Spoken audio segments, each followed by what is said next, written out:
नमस्कार, टीवी 100 में आपका स्वागत है और इस वक्त हम मिर्जापुर के सदर तहसील में मौजूद हैं। दरअसल यहाँ पे तमाम अधिवक्ताओं में ज़बरदस्त आक्रोश देखने को मिला और संपूर्ण परिसर में अधिवक्ताओं के द्वारा जिस तरीके से ऊपर जो एक खुला आरोप लगाया जा रहा है, इसके बारे में हम जानना चाहेंगे। सर, आप बताएं कि इस तरीके से खुला आरोप लगाना कितना न्याय संगत है? क्या मेरे हिसाब से, और उन पर आज ही नहीं विगत कई महीनों से तमाम आरोप लगाए जा चुके हैं, तमाम तरीके से आरोपित भी हैं और हम सब अधिवक्ता लोग जरूरत से ज़्यादा उनके द्वारा पीड़ित हो चुके हैं।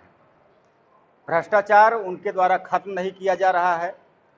मेरे हिसाब से नाम लेने में कोई बुराई नहीं है, क्योंकि जो अधिवक्ता इस तरीके से, जो अधिकारी इस तरीके से शोषण अधिवक्ताओं का, वादकारियों का या भ्रष्टाचार खुलेआम करता हो, उसको नाम नहीं लेना तो अलग की चीज़ है। मैं समझता हूँ उनसे मेरे जो है वरिष्ठ जिले के अधिकारी हैं, उनसे बुला करके और उनसे स्पष्टीकरण लें कि क्यों आपके द्वारा इस तरीके से कृत किया जा रहा है।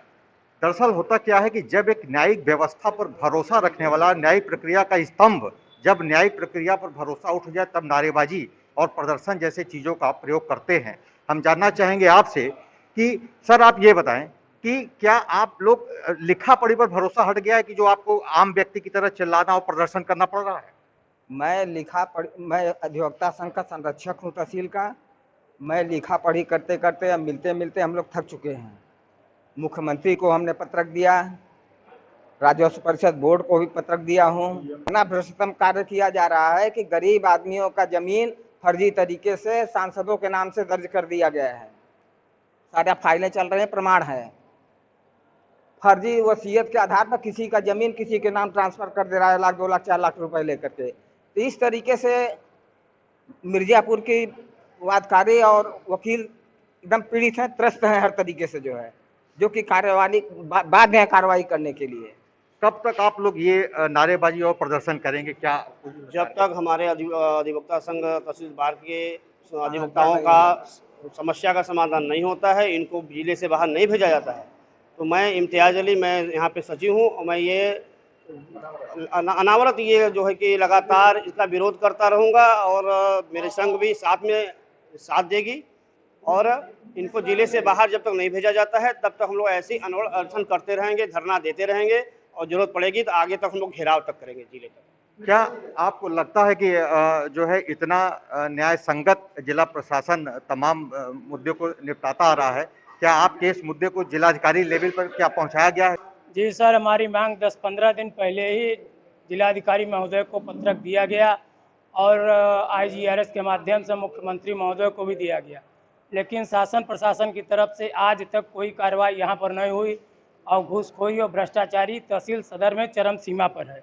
इनके ऊपर कम से कम 4-6 ब्लेम भी लगे हैं। 8-10 महीने ये अवैतनिक कार्य भी किए हैं और फिर भी यहाँ के शासन प्रशासन पर जू तक नहीं रेंग पा रही है कि इन्हें किसी अन्य जगह स्थानांतरण किया जाए। बहुत ही गंभीर आरोप है और देखना दिलचस्प होगा कि इस आरोप का क्या परिणाम सामने आता है। लेकिन जहां तक लोकतंत्र में अपने जो है आवाज को उठाने का सबको हक है।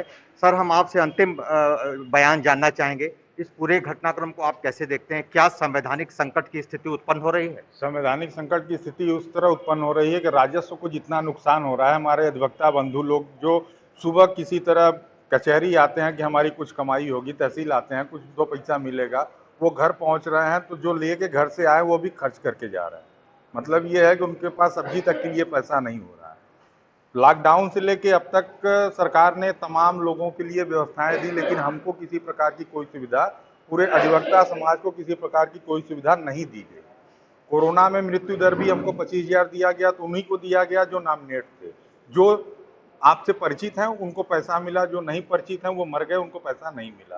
तो हम लोग तो हर तरह से समाज का, बाहर हो या समाज हो, सरकार हो, तो हम तो सबके लिए लड़ रहे हैं। हमारे लिए लड़ने वाला कोई नहीं है। हमको भी अपनी लड़ाई स्वयं लड़नी है।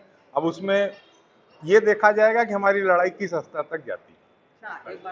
तो आपने देखा कि किस तरीके से जो मांगे हैं, जो आरोप है, बहुत गंभीर है। ये जांच के बाद दूध का दूध और पानी का पानी अति शीघ्र जनपद मिर्जापुर के लोग जानना चाहेंगे। मिर्जापुर से टीवी 100 के लिए वीरेंद्र गुप्ता की रिपोर्ट।